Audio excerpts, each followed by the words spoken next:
Quería empezar agradeciéndole la gentileza de la gente de la Fundación Universitas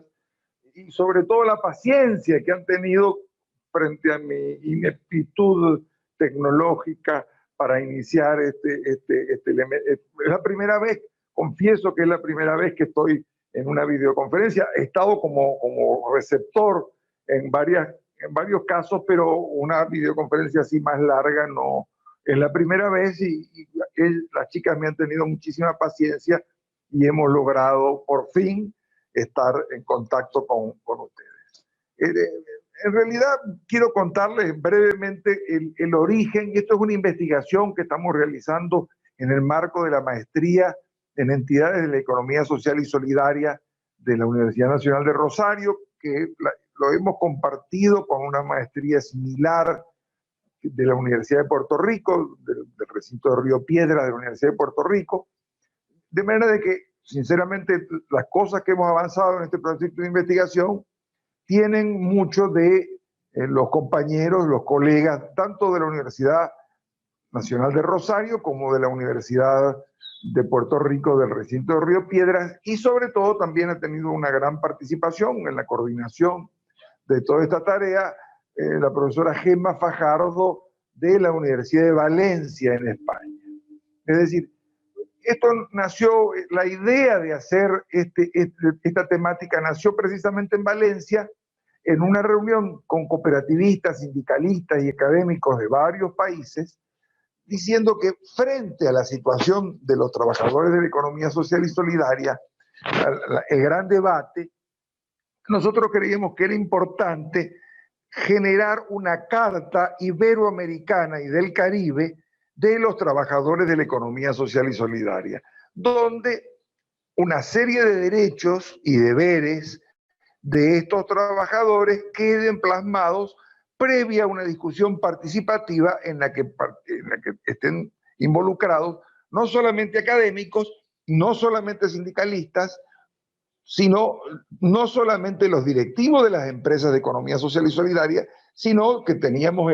la idea, y lo hemos ido avanzando, de que también participen los trabajadores, tanto de la economía social y solidaria como los trabajadores en general de los otros dos mundos dentro del aspecto del mundo del trabajo. Es decir, el mundo del trabajo tiene básicamente tres regulaciones fundamentales. Una regulación que es la propia del trabajo dependiente, el trabajo realizado en relación de dependencia, que ha sido el tradicional objeto del derecho del trabajo. En el siglo XIX, principios del siglo XX, con la creación de la OIT, tuvo una gran importancia. Se centró la regulación del derecho del trabajo en el trabajo dependiente, sobre todo el trabajo de los obreros en un principio. Después se incorporaron otros trabajadores empleados, trabajadores agrarios, y fue muy importante también el movimiento sindical de los trabajadores del sector público, de los empleados públicos, de los funcionarios públicos. Sin embargo, fueron apareciendo cada vez más otras dos categorías de trabajadores que de alguna manera, en muchos casos, no en todos, quedaban por fuera de la cobertura tuitiva del derecho del trabajo. ¿Cuáles eran estos trabajadores? Básicamente, los trabajadores autónomos, los trabajadores independientes, los trabajadores, en principio, sobre todo los profesionales, pero después fue avanzando este trabajo independiente en que el trabajador independiente no está en relación de dependencia, no está dentro de la estructura de una empresa, sino que el propio trabajador, de alguna manera, cumple ese rol en la empresa. Y también fue creciendo cada vez más en número y en importancia cualitativa y también, repito, cuantitativa, los trabajadores de la economía social y solidaria. Millones de trabajadores se desempeñan en cooperativas, en empresas recuperadas, en mutuales, generando un sector de la sociedad, algunos les llaman el tercer sector, otros les llaman el sector autogestionario, Entonces, como decía Alba Cristina presentando esta charla, cada vez fue más importante el número de trabajadores que trabajan en este sector económico. Varios autores, en todo caso después podemos dar la referencia en forma más específica, concretamente 2 premios Nobel, se dedicaron a este sector y diciendo que cada vez que la regulación del futuro del trabajo, etcétera, etcétera, ahora a 100 años de la creación de la OIT, hay una gran discusión sobre el futuro del trabajo. Y varios informes sobre el futuro del trabajo excluyen de este esquema del futuro del trabajo a los millones de trabajadores del sector de la economía social y solidaria. Es bastante interesante que el año pasado hubo un importante enfoque que se tomó a un grupo de trabajadores para ver cuál va a ser el futuro del trabajo en relación sobre todo a las tecnologías, que hizo un importante think tank de Davos, contrató a un grupo, pero resulta que ellos tomaron al futuro del trabajo solo a los trabajadores de las empresas transnacionales, habiendo más de 500 millones de trabajadores de distintos sectores en el mundo. Los trabajadores que fueron, que se puso el eje, el enfoque, no era nada más que algo así como 150 millones de trabajadores. Es decir, ni siquiera el 1% de la fuerza de trabajo mundial. La fuerza de trabajo mundial es, si la fuerza de trabajo mundial es el 100%, solo este estudio toma una muestra absolutamente no representativa que no es ni siquiera la mitad del 1% de los trabajadores que laboran en el mundo, tanto en la economía social y solidaria, como trabajadores autónomos, como trabajadores dependientes dentro de una serie de países donde el trabajo dependiente tiene una gran importancia. De esta manera, entonces, que el primer elemento en debate es cuál es la normativa jurídica fundamentalmente aplicable a este sector de trabajadores que, repito, de acuerdo a los economistas, algunos de ellos han ganado 2 premios Nobel específicamente, constituyen un sector cada vez más importante. El trabajo dependiente, a su vez,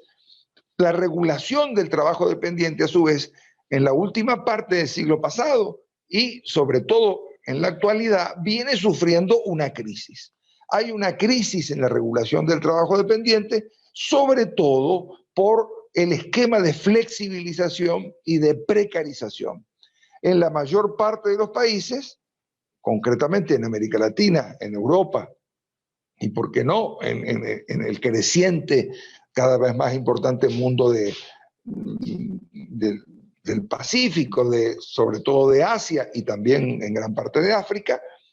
cada vez más el trabajo dependiente se flexibiliza. No solo el trabajo dependiente en el marco del sector privado, también hay una evidente precarización y flexibilización del trabajo dependiente en el marco del Estado. Estado a su vez que también sufre una crisis ideológica, pero también una crisis concreta frente a los avances de la globalización. Ustedes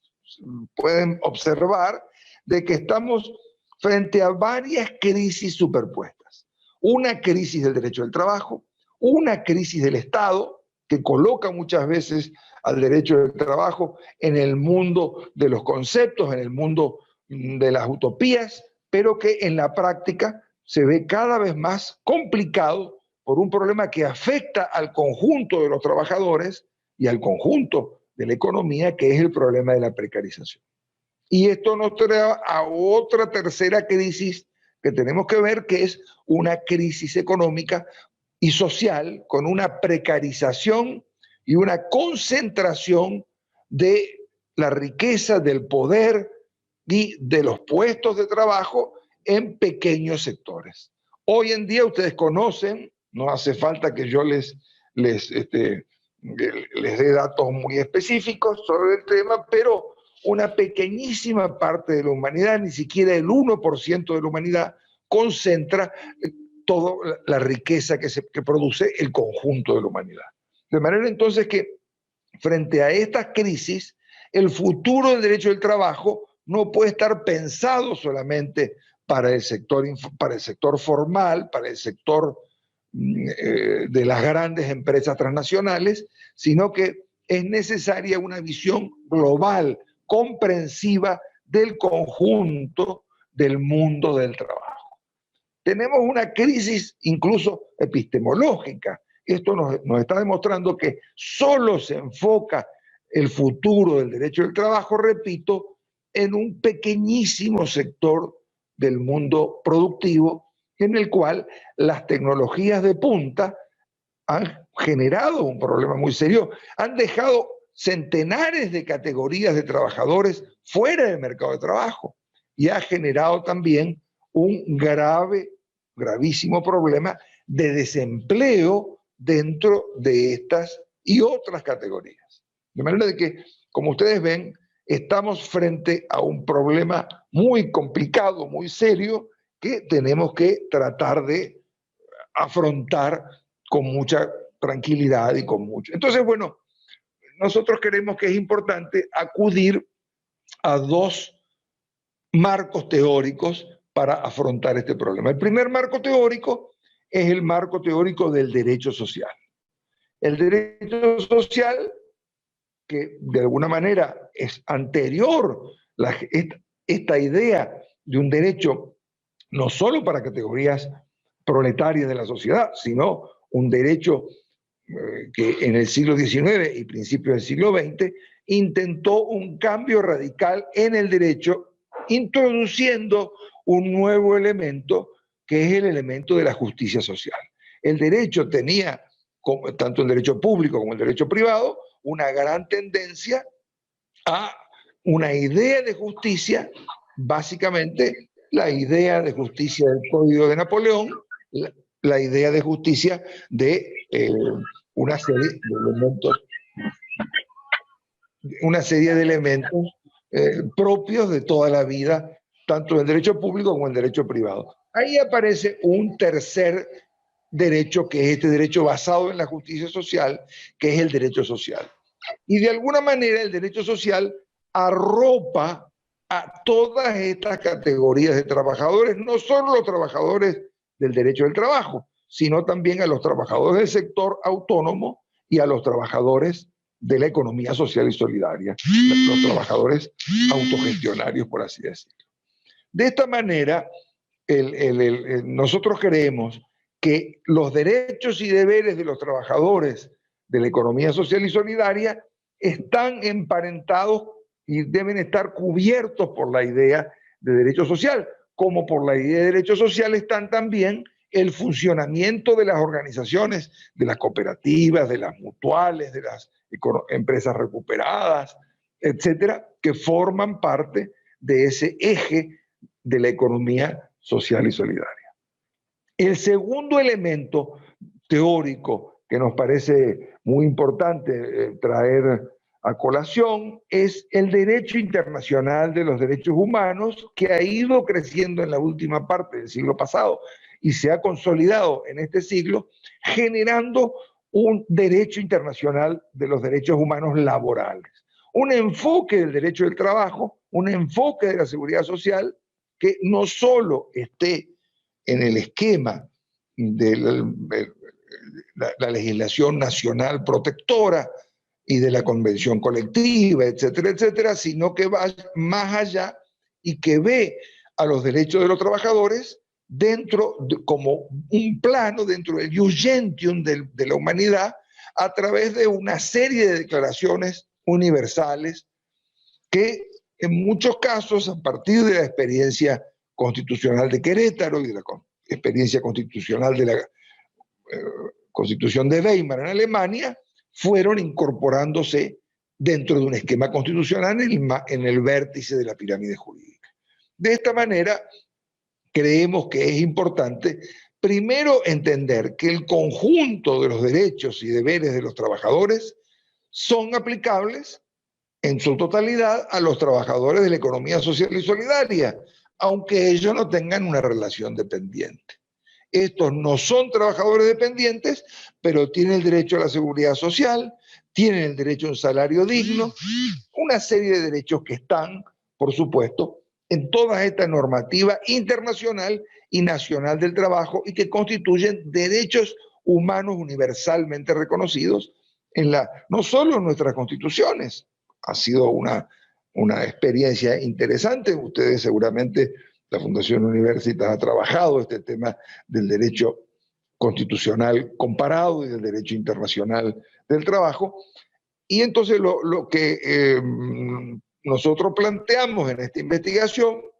es que estos derechos forman parte del conjunto de la vida de las empresas de economía social y solidaria. No vamos a ocultar un grave problema no solo en América Latina, sino también en Europa y en otros países, que es la utilización del modelo cooperativo, del modelo mutual, del modelo de la economía social,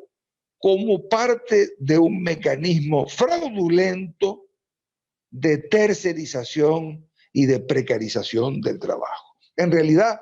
esta carta está fundamental, esta carta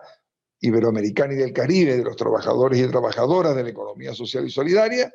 está destinado fundamentalmente a enfrentar esta tendencia que es la utilización fraudulenta de este tipo de empresas para todo lo contrario, es decir, para eliminar los derechos de los trabajadores, para eliminar la regulación de la jornada de trabajo, para eliminar las prestaciones sociales, para eliminar una serie, repito, de importantísimos deberes que tienen estos trabajadores. Entonces, nosotros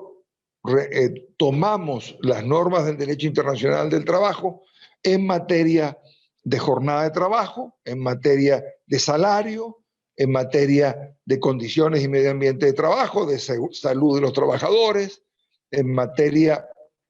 de educación de los trabajadores y formación de los trabajadores, y los trajimos al terreno de la economía social y solidaria. Y en este sentido, ahí trabajamos la idea de hacer una carta. Este proceso todavía está en desarrollo. Muchísima gente que en este momento puede estar conversando, escuchando la teleconferencia, tendrá la posibilidad de participar de este debate a través de una serie de mecanismos. Después voy a pasar un audiobook, un book no solo en papel, sino en audio, para que la gente pueda ver esta propuesta de carta iberoamericana y, por ende, tratar de participar, debatir en ella. Porque, en realidad, estos trabajadores de la economía social y solidaria han tenido históricamente, básicamente, dos propuestas de encuadramiento. Y con esto voy cerrando para poder escuchar las preguntas y las participaciones. Una propuesta es decir, son trabajadores, aunque no exactamente formales en muchos casos, pero son trabajadores y su regulación tiene que estar por la legislación laboral ordinaria. Es decir, una visión laboralista. La segunda visión es una visión que dice, estos trabajadores son socios de una empresa, de estas empresas recuperadas, empresas cooperativas, empresas, inmensa cantidad de empresas de este tipo de economía. Y por ende, se asemejan más a ser dueños de la empresa que trabajadores de la empresa. Y finalmente, la visión del derecho social, que dice que si bien son trabajadores que son parte de la empresa, estos trabajadores no solo son parte de la empresa, sino que también tienen la característica de ser trabajadores. Es decir, una visión realista, una visión que, más allá de los esquemas teóricos, se preocupe por priorizar la protección, un paraguas de protección de estos trabajadores por un lado, y por otro lado, rechazar la instrumentación, sobre todo de las cooperativas, pero no solo de las cooperativas, de esta figura esencialmente solidaria, esencialmente progresiva, para ser utilizada en fraude de la legislación, sobre todo la legislación laboral, pero no solo la legislación laboral, sino en general. De manera entonces que en esta carta que repito, tiene un campo iberoamericano, con la participación por un lado de Portugal y España, y por otro lado de los países hispanoparlantes y lusoparlantes de América Latina y del Caribe. Entonces, esta carta se está centrando en este sector, porque en este sector se ha desarrollado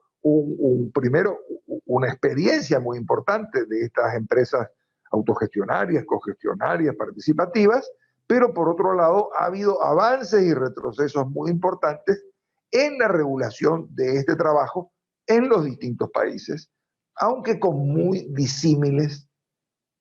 puntos de vista y muy disímiles esquemas de regulación. Pero lo cierto es que hemos avanzado, tenemos una propuesta cuyo eje central es asegurar que los trabajadores tengan un salario digno, que los trabajadores tengan una jornada de trabajo. No puede ser que la jornada de trabajo se aplique solamente al empleo público o al empleo privado, sino que es muy importante que estos trabajadores que participan esencialmente de la empresa también tengan una regulación del tiempo de trabajo. Y sobre todo también, en gran medida, la previsión y la seguridad social son elementos muy importantes para cubrir una serie de elementos que no están dentro de este esquema. Bueno, yo preferiría dejar esta introducción de este tamaño para poder escuchar los aportes muy importantes que seguramente harán los participantes, que son los verdaderos actores. Yo solamente he querido ser un disparador de una serie de ideas y presentarles este proyecto, invitarlos además, los que estén interesados en participar de tanto de la maestría en entidades de economía social de la Universidad Nacional de Rosario, como la maestría para los que estén interesados también de empresas autogestionarias que tiene la Universidad de Puerto Rico en su recinto de Río Piedras y que de alguna manera constituyen el esquema dentro de América Latina, y la universidad y la maestría en entidades de economía social de la Universidad de Valencia en España. En todo caso, después podemos, a través de los correos electrónicos, pasarle tanto el link con el libro de la Carta Iberoamericana y del Caribe de la Economía Social y Solidaria, de los trabajadores y trabajadoras de la Economía Social y Solidaria, como de las maestrías de estas universidades. Agradezco muchísimo entonces la atención y el que me hayan escuchado.